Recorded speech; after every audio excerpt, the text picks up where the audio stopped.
जाहिर बात है कि ये तो वो जानबूझ करके कर रहे हैं। अगर वो ईमानदार होते, मुखलिस होते और अपनी जिम्मेदारी पूरी तय करने के नहीं वो दियानतदार होते तो ऐसे हालात नहीं होते। आज हमने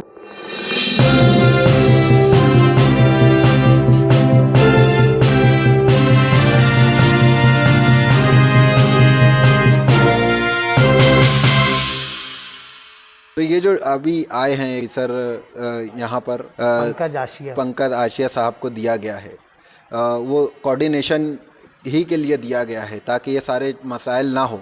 आज कारपोरेशन में मीटिंग थी, इसमें वो भी मौजूद थे जी।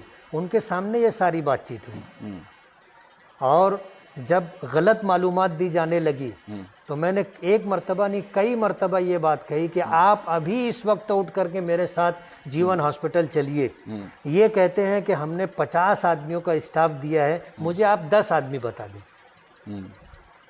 मैंने कहा ये झूठ बोल रहे हैं। तो इस ताल्लुक से अभी आप कुछ आगे इकदाम करने वाले हैं ताकि इनकी रस्सी तो खींचनी पड़ेगी। आज तो मीटिंग हुई है, मीटिंग के अंदर ऐसा है कि तमाम गठ नेता थे, मेयर और इसी सारे ओहदेदार है। हाँ, दादा भूसे साहब जो हमारे यहाँ से मिनिस्टर है वो भी थे और तमाम डिपार्टमेंट के जिम्मेदारान थे और उनके सामने ये सारी बातचीत हुई। तो हो सकता है आने वाले दिनों में इसका कुछ हल निकले। आज से तो उन्होंने कुछ इंतजामात किए, हाँ, अब मजीद इंतजामात होंगे ऐसी हमको उम्मीद है। शिकायत तो मुसलसल पहले दिन से की जा रही है। हमारी शिकायत की ज़्यादती की वजह से हमें ऐसा लग रहा है कि कलेक्टर साहब का जो बयान आया कि ये इंतज़ामिया के ख़िलाफ़ एक किस्म की प्लानिंग की जा रही है, झूठी शिकायत दर्ज करके, जबकि हमने जो वाकई शिकायत थी वही शिकायत हमने दी थी। लेकिन कुछ ऐसा लगता है कि एक खामोश प्रोग्राम है जिस प्रोग्राम के तहत मालेगांव को चलाया जा रहा है। अब देखिए 5 लोगों की अब तक मौत हो चुकी है, आज 2 लोगों की डेथ हुई है और आज मैं सिविल हॉस्पिटल भी गया था। अभी शाम में जिस बंदे का इंतकाल हुआ है उसके ताल्लुक़ से ही बात करने के लिए गया था कि उसकी शिकायत ये है कि उसको पानी तक नहीं वक्त पर दिया जा रहा है। तो इस तरीके से तो हालात और संगीन से संगीन होते जाएंगे। इंतज़ामिया को इस बारे में सोचना चाहिए। इंतज़ामिया तो नहीं सोच रही है, इनके ऊपर जो ऑफिसरान बैठे हैं उनको सोचना चाहिए। उनको सोचना चाहिए, उनको सोचना चाहिए कि जिन लोगों को हम जिम्मेदार बनाए हैं उन लोगों की ये कोताही है, जिसकी वजह से शहर के हालात बद से बदतर होते जा रहे हैं। तो जो ऑफिसरान या जो इंतज़ामिया ये तरीका काम नहीं कर रही है, आप उनको क्या पैगाम देना चाहेंगे? जाहिर बात है कि ये तो वो जानबूझ करके कर रहे हैं। अगर वो ईमानदार होते, मुखलिस होते और अपनी जिम्मेदारी पूरी तय करने के नहीं वो दियानतदार होते तो ऐसे हालात नहीं होते। आज हमने उनसे कहा कि आज ये 7-8 दिन का वक्फा हो गया, आपने कारपोरेटरों की भी मीटिंग नहीं ली। कम से कम उनको बुला करके आप वार्ड की जिम्मेदारी देते। आप कोरोना वायरस से पीड़ित लोगों को ढूंढने के लिए घर घर घूम रहे हैं। हमने आपको आसान तरीका बताया था कि आप कारपोरेटरों की मीटिंग लेकर के उनके साथ एक टीम जोड़ दीजिए और जोड़ देने के साथ आप उनको जिम्मेदारी दीजिए। उनको पूरा इल्म होता है कि किस घर में कितने लोग हैं, कितने वोटर हैं, सब पता होता है उनको। आप नाम बोलोगे वो बताएंगे कि फला घर उसका है। आप उनको जिम्मेदारी नहीं दे रहे। आप अगर उनको जिम्मेदारी दे दें तो आपकी टीम को भटकना नहीं पड़ेगा। वो टीम आपको बताएगी कि किस घर के अंदर कितने लोग हैं और कौन बीमार है। और आपकी बनिस्बत अगर वार्ड का कारपोरेटर जाएगा तो उनको इत्मीनान होगा कि भाई वार्ड का कारपोरेटर और टीम है मेरे साथ। अभी तो ऐसा हो गया कि बेइत्मीनानी की ये कैफियत है कि मरीज बीमारी के साथ आखिरी स्टेप पर पहुंच जाता है। जब देखता है कि अब कोई गुंजाइश नहीं है तो वो आकर सिविल हॉस्पिटल में एडमिट होता है। आज एडमिट होता है, कल उसका इंतकाल हो जाता है।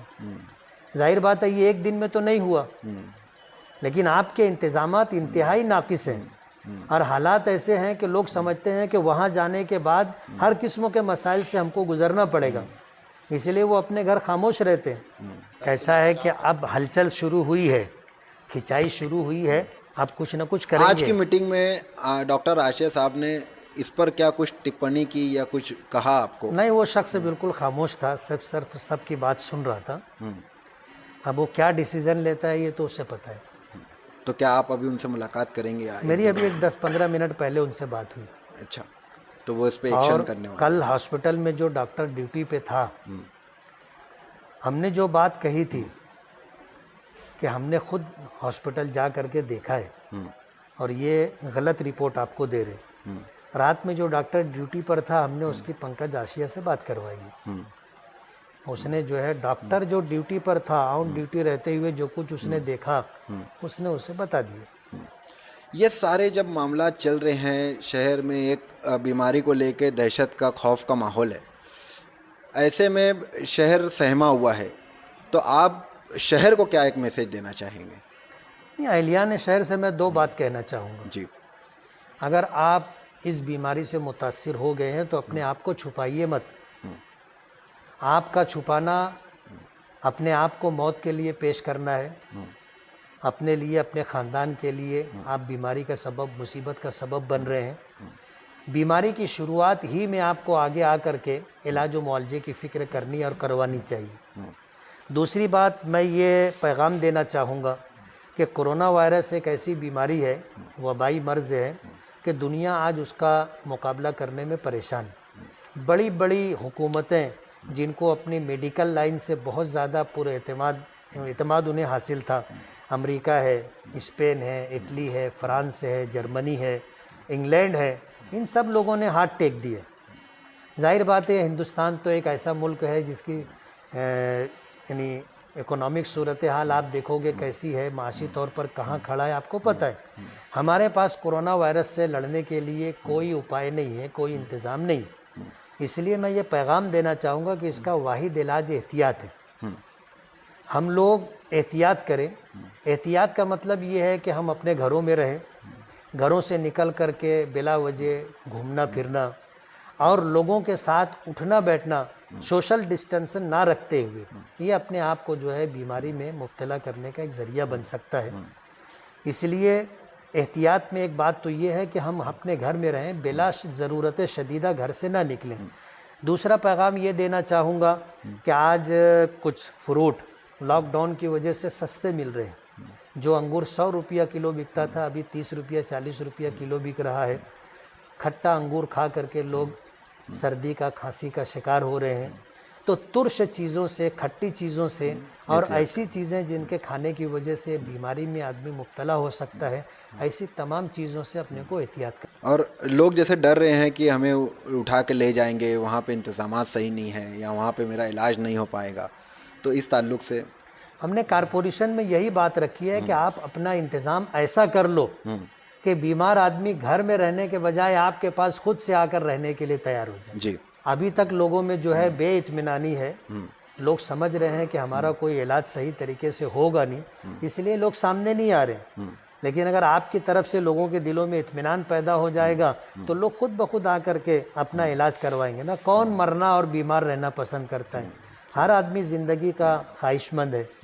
लेकिन ये कि अगर आपकी तरफ से ऐसी सूरत हाल जो अभी हम देख रहे हैं ये हो, तो कोई भी रहना आपके यहाँ आकर के वक्त गुजारना, इलाज कराना पसंद नहीं करेगा। ये थे हमारे साथ मालेगांव शहर के एमएलए मुफ्ती मोहम्मद इस्माइल साहब, जिन्होंने बहुत सारे मुद्दे पर बात की। इन्होंने बताया कि 50 लाख रुपए का जो इक्विपमेंट आया है, जो सामान आया है, वो किस मद में आया है और कहाँ पे इस्तेमाल होने वाला है। दूसरा ये कि शहर में जो इंतज़ामात का फुकदान है या इंतज़ामात नहीं है, इस ताल्लुक़ से भी मीटिंग चालू है, इस पर चर्चा चल रही है। हो सकता है कि कुछ दिनों में इसका हल निकले। देखते हैं कि इसका हल कब निकलता है और शहरियान में जो खौफ का माहौल है ये किस तरीके से छटता है। देखते रहिए रिसाइट टुडे। खुदा हाफिज़।